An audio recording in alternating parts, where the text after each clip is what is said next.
And we are back. Welcome to another edition of the Sports Port. I am your host, Brian Barnaby, and Grasso is with me from the rip. What's going on, man? It feels nice to be on right from the start. Yeah, right? Who needs Tony? Yeah, right? Yeah, stay in New Jersey, Tony, or wherever you're from. And as always, our super producer, Mike, what's going on, man?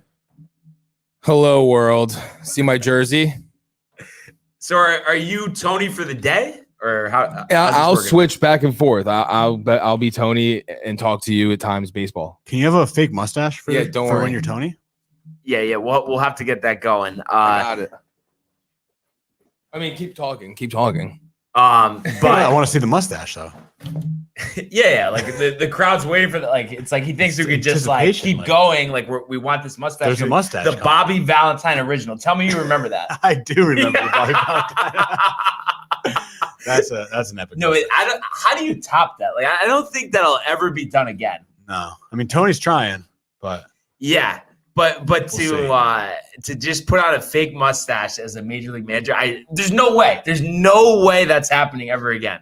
I don't know what's more likely, that or a ball bouncing off someone's head like Jose Canseco back in the day. Oh, for the home run? No way. Are you talking about Bobby Valentine when he got ejected and he came back with a fake mustache? That was pretty epic. Yes. Yeah. I really, really don't think, we're ever going to see something like that again, but hey, probably I guess, time will tell. All right. How are we doing on the mustache over there? Almost here. Wow. Talk about quality. Check it out, Tony. Bobby Valentine would be proud. Yeah. Tony, honestly, that puts you to shame, bud. Hate to break it to you. But he's not here to get that tight zoom on it, though. I know, but it's all right. But despite Tony not being here, we plug along. Show goes on. And as always, we will start in the world of Major League Baseball. Giving chases Judge, and he dives into the stand. DeGrom begins the season with an overpowering strikeout of Ronald Acuna. The wall is gone! 3-run home run! What's going on here? I love it. He drives one to the moon. High, deep, and very gone. So it definitely was, an interesting few days in the world of Major League Baseball. And the Yankees, at the end of the day, they take 3 out of 4 from the Indians. Obviously disappointing yesterday, losing 7-3. But anytime you go into a series, you take 3 out of 4 any day of the week. So that is, what they needed to do. And, before we get into yesterday, just a couple quick notes. So, we covered the game on Thursday. That was a nice win. Friday, they get down 3-0, rally back. And Jordan Montgomery, wasn't great, kind of a mediocre performance, but it was just enough. And, they ended up winning 6-3 or 5-3. I'm sorry, the 6-3 was the night before. And then what a game on Saturday. We had 2, former Cy Young Award winners, Garrett Cole, Shane Bieber, and Cole. This is why we call him the living legend. 7 innings. Slow your roll, bud. 3 hits. There's another living earned, legend in New York. 11 Ks, and it's just this guy is a true professional. You can count on him every 5th day. He's going to give it his all, and I wish we had 5 of them in the Yankee rotation. I think you'd win a World Series if you had 5. So maybe a 6 just to close out games. You got to love, what you see out of Cole, and especially on a night where, of course, a Bieber on the other side, he won the Cy Young last year. You're not expected to light up the scoreboard, but when you get 2 runs, to only get 2 runs and win a game 2-1, that's just a nice win. And Chapman, over the weekend too, pitched great. He's been on fire to start the season. So all good stuff. And I think the one thing you got to point to is, there's been some better situational hits, but if you just look at it offensively, I mean, you started out the series 6 runs and 5 runs, which, is pretty good. We'll take that. But then to finish it off, 2 on Saturday, 3 yesterday. So I think that's the thing you want to see. It's going to come down to more consistent offense. And I think we still, Herman had a good outing, but we still need the other pitchers to step up. And yesterday was an example. Jamison Tyone, a guy that I've talked a lot about of recent, he cruises through 3 innings, only allows 1 hit. And like we see with pitchers, it's avoiding the big inning. And he just couldn't do it. In the 4th inning, he allowed 2 guys on, or really, he allowed 4 batters to come up before he even got an out. And unfortunately, before that 4th batter, he did give up a 3-run homer to Franmil Reyes. And the thing is, he had him, I think it was 2-2 in the count. And, Reyes is a bigger power hitter. So, anytime you got 2 strikes on you, you have to, in the back of your mind, guard against off speed. The pitcher has the advantage, being he only needs 1 more strike and he has a ball to work with. He gives him a fastball, and, a big guy up in the zone with a fastball, that's his favorite pitch to hit. Of course he's going to hit it out. He goes opposite field with it. So that kind of was it, for Tyone. I mean, he did get through the inning, but they pulled him after that. So the final line is 4 innings, 5 hits, 4 runs, 6 Ks.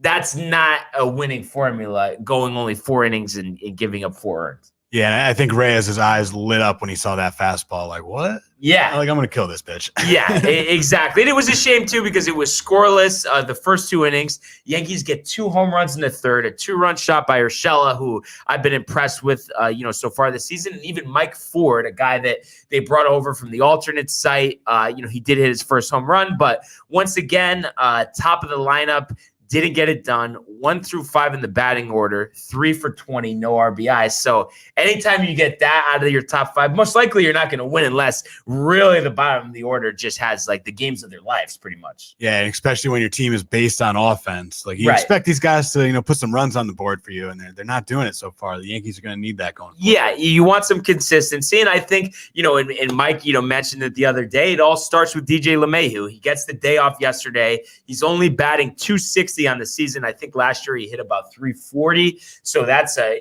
sharp decline, very small sample size. So I think, it starts at the top, and they've messed around with having him lead off, him batting second. I still think you bat him lead off because at the end of the day, the hits are going to be there, and you want to set the tone right. So it'll be interesting to see how Aaron Boone, attacks the lineup tonight. I think 3 out of 4, like I said, you take it any day of the week. It's a step in the right direction. And now it's on to Baltimore, a place where, the Yankees have had a ton of success over the last couple of years. Obviously, Baltimore being in a rebuilding stage for a few years now, but they did just break the A's 13-game winning streak yesterday. So that was impressive to see, but you got to look at the pitching matchup, and I've been waiting for this for a couple of reasons. You're going to see the Dark Knight return. So first off, like I said, Cam Yards, a place we know well, a place we've dominated, and then we get my guy, Devi Garcia, season debut tonight. I'm not sure if this is the start of a 6-man rotation or they just want to mix this in once and then they'll send him back. But I think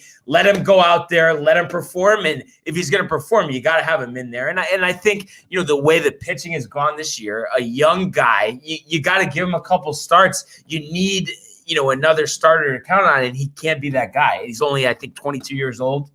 So somebody you want to build off. And then, he talked about the Dark Knight returning. Let me tell you, this is one of those situations where if the Yankees do not score 6 runs tonight, I will be very disappointed. Harvey's what if a guy, Harvey goes off and goes like 8 innings? A guy that was at one time clearly a top 2 or 3 pitcher in the league, and now he's probably one of the worst 2 or 3 starting pitchers in the league. I mean, his stuff is just severely diminished, and he's gone from a Cy Young guy to a journeyman over the last couple of years. But obviously, the Orioles need all the help they can with pitching, so they said, we'll give him a shot. So I would expect them to attack him early. He's only used to throw 97, 96, 97. Now he's, 91, 92. So that's a big difference. And he was the best pitcher. Oh, yeah. Point. I mean, he was better than DeGrom. Yeah. which is insane. Who's the to Dark think. Knight? Do you know what that means? So, you want to see, and especially the guys, Judge, Stanton, Torres, and LeMahieu, you want to see them get going. And this is a place where we know they can get going. So, I'm just excited to see what the offense looks like if they hop on Harvey early. And then, where you're going to get out of Garcia, because this is his first appearance. I am excited for him. He's the Pedro Martinez. Yeah, Pedro Martinez, a mentor. Let's go. And this is his first little appearance guy that throws gas for the Yankees, other than spring training, like it. Since his opening start in the ALDS last year, which was a disaster because they brought in J.A. Happ after an inning. So I'm sure he's been waiting a while, to get back out there. So I'm looking forward to it. 7:05 on Yes. And, you want to see at the very least here, 3 out of 4. Right now, they're 9-12 after winning 3 out of 4. So another 3 out of 4, would get you to 12-14, and then you just want to just keep on going from there. So yeah, I mean, we always talk about it being a long season. The Yankees just, if they get 3 out of 4 or 3 out of 4 or 3 out of 4, they're way above 500 eventually. So right. They just gotta string some wins together. They'll be fine. A slow climb, and I think it was on Friday. Stanton hit 2 home runs, so you hope those are signs of things to come. Judge had a nice hit yesterday, but he hasn't hit a home run in probably a week and a half or so. So feels like a year. You'd like to see him do that, but this is a good spot for them. So I feel good, and I feel 100 times better than I did a week ago, just because, you had gotten swept. You only won 1 out of 2 out of a scuffling, Braves team. Now you took care of business, and now it's on to the next one. So yeah, we could see it in your face. You don't look as stressed when you came in here today. You didn't look all bummed out. I'm in a good spot and looking forward to watching this game. And on the other side of town, the Mets over the weekend, they do take 2 out of 3 from the Nationals. And after shutting out the Nationals Sunday, they also shut them out on Friday. And Mike kind of alluded to this before. How about DeGrom this season? So on Friday, he goes complete game shutout. Mike's not here. 2 hits, no walks, 15 Ks, and he has a .31 earned run average this season. And listen, being a Mets fan, you're gonna listen, okay? The Mets, they're the best team in baseball. All right? I'm being Tony. I know. That's an interesting take, I do have to say. You would think the Dodgers, especially if we're talking National League, would be considered just a little bit of a step up, even though they did blow it last night. But just a little food for thought. Signs of more things to come, Barnes, from the Mets, okay? So 9-8 on the season. But I think they have to be happy, division rival like that, taking 2 out of 3. And then is DeGrom the best pitcher ever? No. What? Dude, are you kidding me? What has he been a pitcher in the majors for 10 seasons? It's how could you say that? He's on a pretty good track record, but we got to see how he finishes out here. If you look at it, if he was a Yankee, you'd say yes. Tajon Walker yesterday had a great outing, 7 innings, 3 hits, 3 walks, 4 Ks in the shutout win. JD Davis, a guy who has killed them in the field, but has really come on with the bat, 3 for 4. A home run, 6 RBIs, and he's now batting .414. So I think, you're going to make a couple errors in the field, but if you're having 6 RBIs in a game and hitting .414 on the season, you'll find a way to get the bat in the lineup. Yeah, you're allowed to make a couple errors when you hit that good. This is what the Mets are doing now. They're playing the Yankee ball, as you like to say. Alonso, he seems like he might be heating up. He hit his 6th home run yesterday. Polar Bear, he's better than Judge. And then Lindor, 1 for 4 yesterday, hitting .210, still only has the 1 homer. I think Tony's a little nervous. No, I'm not nervous. I'm never nervous, Barnes. You're not Nerlens. Listen, he's going to be the best player. His smile's taking over New York City. It's not Judge's gap tooth, okay? It's the Mets. Right, but I think at the end of the day, it's about results, and he didn't have a good year last year. And he's off to a terrible start. They're paying him a lot of money. I wouldn't say terrible. Would it terrible be if he was hitting 199 instead of 210? Yes. I'm gonna say 210 is pretty terrible. No, 210 is to give it in a basketball analogy. It's like you sign a max deal you play 10 games and you average 7 points a game. So he's like, Andrew Wiggins. Well, listen, that's why this isn't basketball, Barnes, and this is baseball, and it's a long season, and it's cold. The weather. Oh, the weather. The weather. Warmer weather is coming. I think actually Wednesday they're saying almost 80 degrees. So I'll be at the beach then. Excited for I'll be that. right there with you. And Nice. Two Tonys. Let's see if Mike wants to come. Two Tonys dismayed. The Call. Mets are actually off 2 out of the next 4 days. So off today, and then a 2-game set with the Red Sox, and then another off day coming up on Thursday. So they're definitely going to get some rest here. And tomorrow's matchup, you're going to see Garrett Richards versus David Peterson, for the Mets. And, Peterson's the guy we've talked about at length, had that great start. We're thinking maybe Cy Young, and then he bombed out. So it'll be interesting to see if he can pick it up. And, a 2-game set, kind of weird. They kind of do that for interleague play. So, I'm sure they would love to take both games, but I guess, if you get a split, it'd be okay. And Anthony Matarillo. Who's nice jersey, Michael? Sorry, I'm not Michael. I'm Tony. Thanks, Matariello. And I know Appreciate it. It's hard in you're gonna listen. a chat box, Tony. But I would just like, because I was going to ask you this if you were here, your assessment of the Mets to this point this season. I'd like to hear it. I already gave you my take earlier. Don't you see the mustache? Look, and I'm even doing what he does when he's in deep thought. You're not moving the mic enough. Let's see. So he's laughing. He just noticed the stash. There you go. He does this a lot when he's and then does he have any comments on the Mets though? That's what I'm. Anthony Matariello, can you please just comment on the Mets at least? Just like a yay or a nay or like a 1 to 10 rating. Yeah, Give me 1 to 10. Something. Give to him go how off many of Chubs? Tony. How many Chubs? Yeah, you can over under on the Chubs. Come on, we're waiting. Is he tight? No, I think he just left. He gave up. Well, you know what? If Tony wants to answer that question, We'll get back to him. Yeah, we will. I know he's here. Okay, let's go. Pitching has been great. Bats came around, but their defense has been shoddy. like I said. 6.9 on the Chubb meter. So I think, I said. He's feeling himself a I little told bit. you. He's obviously happy about the ground, but he wants to see the fielding step up. He's not that I'll tight. never leave. So, that's a good thing. So, I'm not tight. you're 9-8. You want to see a little more consistency, and they'll look, ahead to the Red Sox. So, obviously, we'll go over that tomorrow and in the days to come. But just was interested to see kind of your thoughts there, Tony. And before we move on from baseball here, just one other note. We had mentioned how big 4-game series, Padres and Dodgers. Game of the year. And this was the Sunday night baseball game from last night. The Dodgers were up 7-1. They get an outstanding pitching performance from Dustin May, who they call Ginger Guard, in comparison to Noah Syndergaard. Same type of pitcher, similar windup, throws 100 miles an hour. I'm just going to guess he's got red hair. Yeah, and he's got flow. 6 innings, 2 hits, 1 earned, 1 walk, 10 Ks. So dominates the Padres. They take him out, and the bullpen blows it.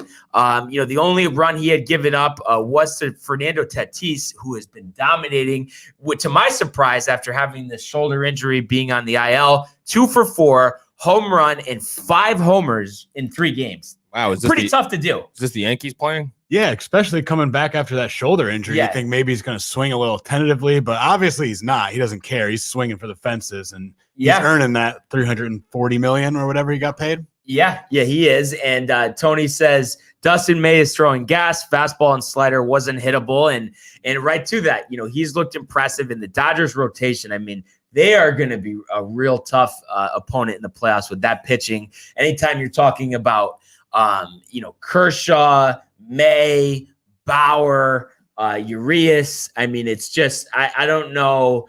And Buehler, how do you get through that pitching rotation? It's just hitting's hard enough in the postseason. And then when you're throwing out multiple aces on a staff, it's going to be tough. And, teams are hard pressed to repeat no matter what sport we're talking about. But it's just sometimes when you're that talented, you kind of get the feel that. Sounds like a typical Yankee fan already admitting defeat. No, I'm not admitting defeat. I'm just saying I don't see there's any way they fall short at the very least of returning to the World Series. And I would love to see a Yankee-Dodger matchup. But, hopefully the bullpen doesn't blow it for them like they did last night. I mean, you have a 7-1 lead. You lose in 11 innings, 8-7. So you waste, a great performance out of May. And then Corey Knebel might miss the rest of the season. So that's a big loss, a guy we had talked about. You don't know what you're going to get out of Jansen. So I wouldn't be surprised if they add a bullpen arm here in a trade or try to go with, a younger player and give him a shot. So, we'll see what happens. But definitely, an exciting start to this baseball season. And, we'll cover it. But, just as far as baseball is concerned, that will do it. And now we will transfer on to the world of the National Basketball Association. The Bulls got LeBron James at the buzzer.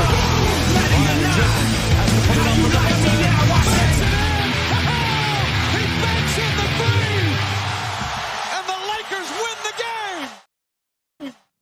So, definitely was an interesting weekend, in the NBA. And the first game, we're going to go over was actually. I'm back. You're not going to introduce me? Oh, I'm back. Oh, okay. Okay. Our super producer's back. He just had to step out for a second, but Tony filled in. Yeah, thank you, Tony, for filling in. Appreciate it. Nice work, Tony. So, the marquee game from yesterday, featuring a lot of firepower. We had the Nets. I can't wait to talk about this. 128 over the Suns, 119. And, this was obviously a competitive game. And the positive sign besides, getting a win here for the Nets is that Kevin Durant comes back. They go 28 minutes off the bench. He scores 33 points. I mean, really looked like vintage Durant. Yeah, Kevin Durant is, I don't know how we say this, pretty much unstoppable. Is he the best player in the world right now? Right now, yeah, I would say so. When he plays? Because Phoenix was throwing a lot of different defenses at him, a lot of good defenders, and what does he do? He just pulls up right in front of you and shoots over you, and there's nothing you could do, literally ever. Durant's just unstoppable right now. Yeah, I mean, when he's healthy, I mean, he is pretty hard to stop. Like, how do you really, what would be a game plan? I mean, you don't even know where to start. Yeah. Yeah, just put all 5 guys on him. And then, Kyrie, does his thing, 34 points, 12 assists, 6 boards, and they shoot 52% as a team, 46% from 3-point range. So, I mean, it was just, a solid win for them against a tough opponent like the Suns, who, could arguably be considered, the best team in the whole league, just based on what they've done this season. And it still remains a tight race with Philly for that number 1 seed, game and a half difference separating them now. And the Nets, you look at their next 2 games, they're going to be playing Raptors and Pacers, but that kind of makes me think, who's going to sit out those games, because that's what they like to do. Yeah, Durant's probably not playing. He might play against the Pacers. Kyrie already is like out of the country at this point. Like he's vacationing. But who knows? Maybe Harden will be back. But just play by himself for a little. I thought it was definitely a good win for them and a tough one for the Suns. We talked about what a tough stretch they're going through as far as the quality of the opponents. Yeah. So this was their second straight loss. There's still 2 games back in the number 1 seat, so still in play for that. Devin Booker, had a great game once again, 36 points, 12 of 24 from the field. And I was very surprised to see, how about Torrey Craig, 20 and 14 off the bench? Yeah, that's a big pickup for Phoenix. Torrey Craig, if you remember, has been part of the Nuggets rotation for the past couple years, played a lot of minutes in the playoffs due to really his defense. So I think him, Jay Crowder, those are going to be 2 really important pieces for the Suns in the playoffs. And like you said, Devin Booker's really been struggling the past couple weeks. So to get a nice night out of him, 36 points on 50% shooting, that's promising for the Suns going forward. They just got to put it all together for one game. To beat a team like Brooklyn, like everyone on your roster's got to play great, and especially when Durant's shooting like that. So tough one for the Suns, but we'll talk about them a little later. Yeah. They have another tough one coming up. Their next 3 are Knicks, Clippers, and Jazz. But like we said, we'll get 3 into tough ones coming up. That one in a little bit. But before we move on here, overall thoughts, Mike, on this game and the Nets getting the win here. Just proves what I said all along. They're going to steamroll until, if they meet the Sixers, then it's going to be a game 7, I think. But I mean, honestly, though, you're not in the slightest concern, just health, that injuries may come up. Harden might not be ready for the start of playoffs. I mean, you don't foresee this coming up. Clearly, they don't. They're fine. They're fine. But I mean, I'm just watch. We All said right. we're going to wait for the All right. playoffs, and the playoffs are going to prove that I'm right and you're wrong. I Yeah. mean, I'm not worried until they get to, if they get to Philly or Milwaukee and they're not fully healthy, then maybe I'm a little worried. But I mean, wouldn't you agree though, just with especially, Philly? Because I mean, listen, like, of course I am a big Bucks supporter and I think they're a strong contender, but I do think Philly is a better team. I mean, I don't think it's that crazy, even with the Nets at full strength, for the Sixers to win a series against them. yeah, I think Brooklyn's going to struggle against Philly regardless, just because Embiid is a big time post player and Brooklyn doesn't really guard the post very well. They don't guard much of anything very well. Right. But they're actually not too bad on the perimeter, especially one-on-one, especially when Durant's back healthy, because he's a great defender. But Philly's going to be tough for them to beat. If Durant's playing like this, I mean, you could say the same thing about Philly. How are they going to stop Durant? I know they throw Ben Simmons on him, but I mean, you Harden don't think and Kyrie. Simmons with help on him, I don't think anyone's stopping Durant. yeah. No one. Literally no one. I mean, Simmons might be your best bet in the NBA, Yeah, just but still. size wise. You know who could stop him? LeBron. Like 09 had LeBron. before. LeBron right now. 09 LeBron. So All right. Well, there's no one really. I honestly hope that LeBron. Gets I the hope they opportunity meet to up because stop guess him, what's going to happen? It's going to be another big fat L in the column for LeBron's NBA Finals resume, And a W for Durant. and another safe haven for. Look at the two of these guys though, acting like this thing is all done. Like, it's like we got plenty of basketball left. And before we talk about that, let's see the Nets actually show that they can win and play more than 7 games together with all 3 of those guys. And those guys are actually going to be there. So I don't think anything can be assumed. They just It's the don't want NBA. anyone to like be able to have any film on them in the playoffs and then just steamroll. But I just think it's like and I mentioned this the other day, if the Raptors can beat the Warriors, anything is possible when it comes to the championship in the NBA. I mean, I'm sorry. That was something going into that playoffs. If you had said that, everyone would have thought you were completely insane. I thought they were going to win. Kawhi, baby. yeah. But like, I mean, it seems that's a little hindsight might be built Kawhi and a into banged that. up Durant. Yeah, dude. Oh, And man. Durant got hurt. This is definitely we're getting back to the tone aspect of this discussion. So to save ourselves, we'll move on here and we'll talk about one of the most on fire players in the NBA, Steph Curry. Again, 37 points, 7 of 14 from 3-point range, sets the NBA record for most 3-pointers made in a month with 85, and leads them to another victory. 117, 113, and albeit over a Kings team that you would expect the Warriors to win, just based tough on. because they have such a good head coach. He really is that solid. He's solid. So looking at the Warriors after struggling for a decent amount of time here, they've won 7 out of 10. They're in 10th in the West, but they're only a game and a half behind 7th, so there's some room to move up here. And you look at otherwise on the team. I mean, not too much scoring wise. Draymond, 8 points, 14 rebounds, 13 assists. I mean, but you look at those two end numbers there. If he's putting that up on a nightly basis, I mean, that plays into what the Warriors do best. Yeah, because when Draymond's going like that, their offense runs smoothly. It's not just Steph trying to be Superman out there, which, sometimes works, but it's not going to work in the playoffs. It's not going to work against good teams. So when Draymond can play like this and Steph's shooting like this, because we haven't seen anything like this, Steph's on fire. On fire doesn't even cut it for what Steph's doing right now. So, I mean, I think this team's easily going to make the playoffs, whether they're a 9-10 and have to win 2 games for the play-in or they get to that 7 or 8 seed. But it's going to be about, who else on this team could help. If it's Wiggins, if it's Oubre. I don't really have any confidence in either of those guys. So, I mean, Steph's got to do it all on his own, it seems like, and he's got a chance to do it. He could at least get this team into the playoffs. Now, and I was going to ask this question for both of you guys, and I'll start with you, Grasso. Any chance they, let's say they get either the 7th or 8th seed, that they give a top seed trouble? Do they have any shot at winning a playoff series? I think they could beat Utah. I think if they match up against Utah, I think they could win that. I mean, we'll see how healthy Donovan Mitchell is. Lakers. Now he's going with the tone. I know. I'm joking. No, I think they could beat the Jazz. I mean, outside of the Jazz have Donovan Mitchell, Mike Conley. But, Mike Conley's an older guy. We'll see how he handles the playoffs. Right. Yeah, I think they could beat the Jazz, but I don't think they're beating Phoenix. But do you think that at the very least they could push those teams, maybe do it like a 6, possibly 7-game series? I mean, Curry can win you at least 1 game. So the thought of him winning you 2 games and pushing to a 6-game series is not crazy. Nothing to hang your head over. Yeah. So honestly, all seriousness, Mike, what do you think about that? Any chance they could win a series in the playoffs? I don't think so.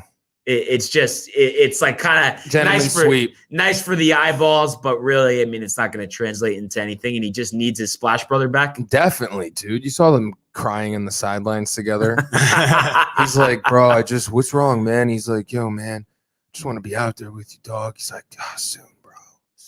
Soon. Yeah, no, I honestly as much as I don't know. I guess I think the whole NBA world, after winning 3 titles, got a little, Warrior fatigued. But just from a pure shooting standpoint, it is fun to see him and Clay just go back and forth down the court shooting threes. I love watching the Warriors, especially when Clay's one of my favorite players in the league. So I mean, getting him back, the NBA needs Clay back. It's so funny how the NBA started hating the Warriors because they played selfless basketball. It really is. They played it the right way. But do you guys also think that kind of hate will be gone just because they don't have Durant, so it's back to the original squad? Well, people started hating that 73 win team too. Yeah. But I think more of the hate definitely came in once Durant signed. Definitely was. I mean, with Durant gone, I think there's definitely less hate, but Steph Curry's got a lot of rings and a lot of success, and people want to take that down. So yeah. So it'll be interesting to see. You know what Steph really needs though? He needs Baron Davis, Steven Jackson, Jason Richardson. He needs that team back, and then he's got a shot at a playoff series. But I honestly think, they're, especially, Wiseman comes back healthy next season, and obviously Clay, assuming he's going to be the guy that he was, I think they're going to be trouble for the rest of the league. I really do. And you know they're going to improve the roster as well. And get Oubre out of there. Yeah, maybe Wiggins out of there. I don't know what that contract, but then no, it's your boy. And then it'll be interesting to see too if they can get that pick from Minnesota, or if they'll get past the protection or not. But if they add another top pick or can parlay that into trading for another player, they could be really good by the time they're all done moving around. Yeah, the Warriors are set up. They're set up nicely. Yeah. The Warriors are a great organization. They've always kind of been good. Yeah, no, 100%. And then so true. I'm really looking at the other side as far as bad organizations. Oh God, the Kings. The worst. Really just such an up and down season. And at certain times you thought, are they finally turning the corner and possibly, with an expanded type of playoffs, with the play-in game, have a shot at that? But it seems like it's the same old Kings. a lot of offense. You look at last night, Halliburton, had a nice game, 24-8. Hield had 25-6. Harrison Barnes had 23-7. But they didn't have Fox, health and safety protocol. But it's just, there's no consistency with this team. And, you kind of made a joke about Luke Walton before. The writing has to be on the wall, you would think. Yeah, this Kings, I don't know. Every year I'm like, this team's going to be pretty good. Right. They're going to improve, maybe play closer to 500 basketball. And every year they're at least 10 games under 500. So it's a culture thing there. Sacramento, it just doesn't seem like a good organization from the top down. I know that owner gets a lot of hate. Mm-hmm. I don't know anything about him. I know he's just some rich dude who likes to think he knows everything. Right. And I don't think Vlade Divac's done a very good job. Yeah. And, Luke Walton. We don't really like Doesn't Luke Shaq Walton own part of it too? I think Shaq he does, yeah, but he's staying out of that. But do you think if they were able to get, I know I brought him up a ton, but Mark Jackson, that could work? Or do you think Mark Jackson would run, or not really because he's itching to get back? I think he would do it. I don't know.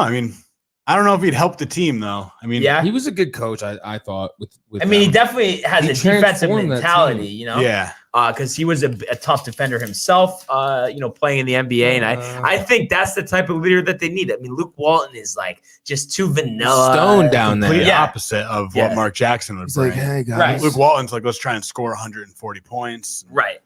Luke Walton's doing all the wrong things. But that Phil I Jackson taught him. I don't want to say that it's gonna end up being to the same level, but it would somewhat remind me of the Knicks adding Thibodeau and improving this season. A lot of work to be done, but I could see getting a coach like Mark Jackson finally propelling them in the right direction. Yeah, and I think, besides De'Aaron Fox, everyone on this roster can be traded or. But I think they're not really going to want to move Halliburton, you would think. Oh, Halliburton's another guy. Yeah. Yeah, so two guys on the roster, but like then, Buddy Hield, Harrison Barnes, these Bagley. guys. Yeah, Bagley's. He spent more time on the bench hurt than he has playing his entire Bag career. of poo. Maybe they'll work out in the offseason like a Bagley for Knox swap, possibly. Stop it. Dude, I'm just saying we see stuff like that happen all the I time. don't. Yeah. Remember Why are you Bagley even was putting that into drafted the in front world, of? you jerk, dude? I don't want Bagley on our team, dude. Remember who he was drafted in front of? What's his name? One pick before Luka. Yeah. Oh boy. So that's definitely a tough one to take, and it'll be, Imagine Luka on the Kings. oh, Vlade man. sitting baseline like, God, I got this. I wonder how Luka would have been on the Hawks. The Hawks would probably be a contender right now. Yeah. But Damn. guess we'll never know. We'll never know. At least two teams royally messed up. But I know that Mike has been eagerly awaiting this segment. So as we previewed before, it is going to be the Suns visiting Madison Square Garden to take on a Knicks team, hottest in the NBA. Yep. 9 straight wins. Going for 8 10. straight at home. First meeting between the teams this season. Julius, of course, all season's been on fire, but especially Who's going to guard him? the last 10 games, he's Torrey averaging Craig. almost 30 points a Over. game. And the best part is it's not just him. As a team, we've talked about it all season that they can barely score. They can barely score over 100. They're averaging 116.6 points per game their last 10 games. So when you're scoring like that and then playing the defense that they do, this is why that they've won 9 games in a row. Yeah, no, we talked about it a bunch. Like, Randall at this point, you know what you're getting from him. Right, He's right. dominating, and he's going to dominate pretty much every night. RJ Barrett's been as close to consistent as you can expect from someone his age. Right. And then, Derrick Rose and Emmanuel Quickly and like your boy Alec Burks every now and then. But when they get, maybe 2 other guys that can step in and put 15, 20 points up in a night, their offense looks great. And like you said, their defense always comes. They always bring it on the defensive side. So if they score, they're really hard to beat. And before we go to Mike here, one thing I would like to acknowledge, because I have looked deeper into the numbers with Nerlens, okay, has done a good job defensively, rebounding block shots. I have to say, I guess it's just for me, it'll be hard for me to be impressed just because of the hype that he came into the league with, and I just feel like being a defensive backup center, when you're the 6th overall pick and before an injury, you're supposed to be the number 1 overall pick. It's hard to get, excited about. But I guess for that specific role, he's doing a good job. I think he definitely is a little limited offensively, but defensively, he does a great job. Fun fact about Nerlens, he was the start of the process in Yes, Philadelphia. They he traded was. Drew Holiday to New Orleans for the number 6 pick Yeah. because Nerlens was there. That is true. And so, we talked about the Suns before, that last night, 2nd straight loss. Going for 3. Tough stretch. 19-9 on the road overall this season. So they've done a good job away, from Phoenix. But I'll leave it to you here, Mike. What do you see in this matchup? I would say you're going to see 50 from Julius tonight. 50. 50. Wow. Career high? Yeah. Honestly, dude, he's so impressive, and it's over. Tonight's a big game. They're gonna be they want to give them their 10th loss. It's a nice double digit, for them. 3 in a row. Yep. Keep the win streak going to 10. For us, Julius 50, Garden going crazy, MVP chance the whole time. Wow. And What do you? I mean, do you think it's going to be close down the stretch, or do you think they kind of? Yeah, no, close game, but then we pull away to like 10, like we have been doing. Okay. And what do you see here, Grasso? And Booker's going to be tired tonight. He had a long night with Kendall in the city. Could see Just that. so you know. I was actually going to say Booker's going to have a big game. I think Chris Paul's going to have a big game as well, but I can see that, but not him. I think this is going to be like, I don't know, a Tyson versus Holyfield heavyweight boxing match, like back and forth, low scoring. Both these teams play great defense. Neither of them play that fast of a pace. I think Phoenix is going to come out on top tonight, though. I think Chris Paul, this is like what you bring him in for. He's not going to let his team lose 3 games in a row when they're going to be a team that's competing for the championship. I think that's the kind of leadership and experience that Chris Paul brings to the table. He's going to have Booker and Ayton and these guys ready to go. They are going to have a tough time guarding Julius Randle. It's going to be a team effort. Maybe I don't know if Crowder's playing tonight. He didn't play last night, but Torrey Craig, he's going to have his hands full. He's a little smaller than Julius Randle, but a great defender. Ayton's going to have to be there to help every single time Randle gets inside in the lane. Ayton could be that guy, though. He is a good rim protector. He's getting better and better as the year goes on. But it's going to be tough, but I think Phoenix is going to pull this off, maybe like 101-98. Yeah, I honestly see it very similar. And, like I've said, I think New Orleans has done a good job defensively, but I think Ayton will probably be a little too much for him. Again. And also, I mean, hey, I'm all for it, but I just think it's one of those things. Listen, I always try to look at everything objectively. And I think when you look at these two teams, the Suns are a team that are definitely in the championship conversation. And as hot as they are and as great of a story as it is, hard to say that the Knicks are in the championship conversation. What if they are now? Do you think they are? If we had seriously, but see, not if, not but just yes or no. If we win this game, we could have this talk. I think if you win this game and the Brooklyn game, yes, then we'll talk. We're not there yet. We really are not there yet. But it's a great run. And we don't have Mitch Robinson, which honestly, But what about Nerlens? That's huge. The Mitch. What do you mean? Is huge. He's the best backup in the game. I'm kidding. I like Mitchell Robinson. I think he's good. He's obviously better. Mitch than Robinson's Nerlens. probably just behind Joel Embiid. I mean, let's not. I know. He's getting ready for his $200 million contract. Go Bear style. Yep. So I just think in this matchup, I think it's going to be close. Last couple minutes, a little separation, and I think we'll see. The team that is higher up on the hierarchy when it comes around the league come out on top, and I think they're determined. They're probably tired of hearing all this stuff about the Knicks, and they've been struggling. It's like what I'm sure in this matchup, you know what I mean. Everybody's they haven't faced someone like us talking about the Knicks, and no one's talking about the Suns, despite the great season that they've because had. they're in Phoenix. Yeah. I just think both these teams, they're two of my favorite teams to watch right now in the NBA. Right. I'm like rooting for them almost every game, unless they're playing each other, obviously. But I think the difference is Chris Paul tonight. I think he's going to be the one. I think it's going to be a slow game, and the guy with the highest IQ on the floor usually prevails in those slower games, and that's going to be Chris Paul. Yeah. So I can't wait to watch it. I think it's going to be one of those, as Gino would say, the point games. God. But and who knows? Maybe in the next couple of years, this could be an NBA Finals matchup. I mean, I don't think the Suns are going away anytime soon. No, and the Knicks definitely are there. Yeah.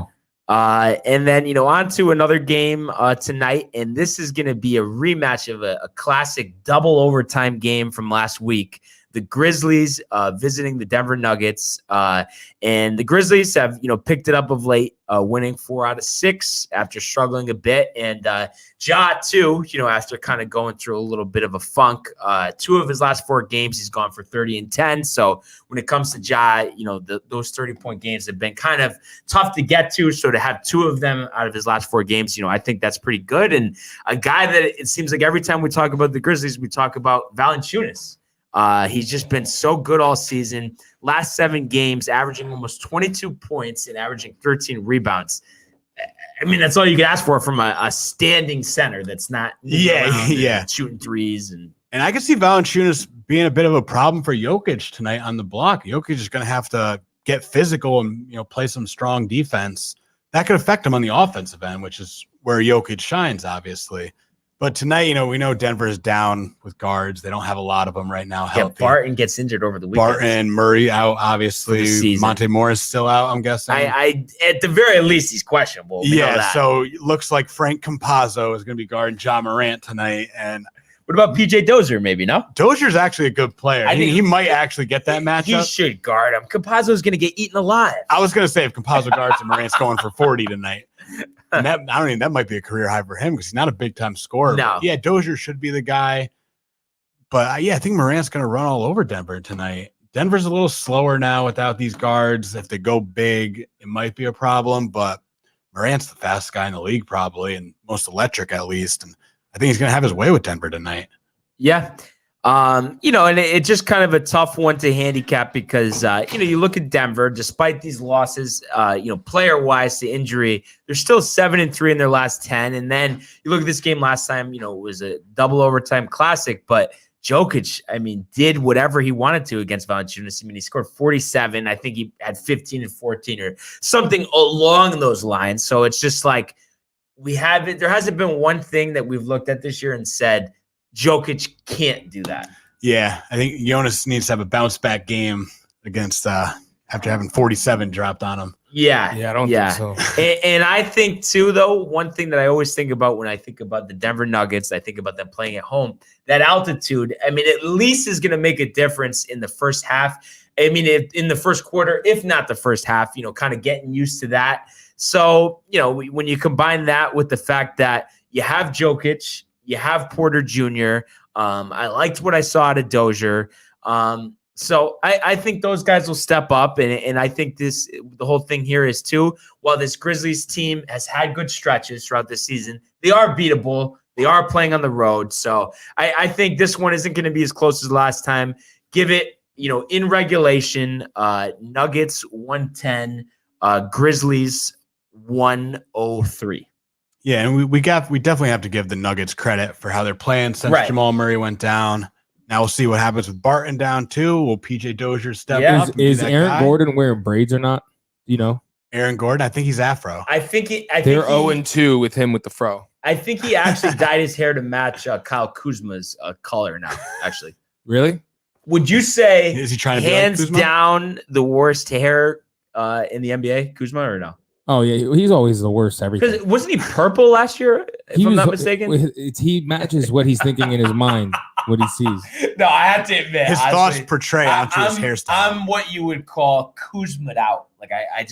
He's do trash. it yeah, he's terrible. But dude, the best part is that when that rookie year, he looked legit. Yeah, he just hasn't followed it up. The Lakers roster was terrible that year. So I know. It's like, you know what? He gets to chuck up as many shots as he wants. And I think the thing that has hurt him is he was expected to be more of a 3-point shooter, and the consistency just hasn't been there. Yeah, and I don't think he's developed. That rookie year too. The Lakers were bad, and people were just kind of like taking nights off against the Lakers. Right. So Kuzma's going up against second string guys a lot. Now the Lakers are good again, and no one's taking a night off against the Lakers anymore. And when you're expecting more out of Kuzma, meaning you're going to get less. And now people are like looking at his little blonde, slim, shady haircut going, I'm going to lock this guy up and not let him score. I just hate the thought that we just signed him to a contract extension. That was a bad one. I mean, KCP was bad, but that was those are back to back. That's one of those things you would go, yeah. I like the KCP one more. Yeah.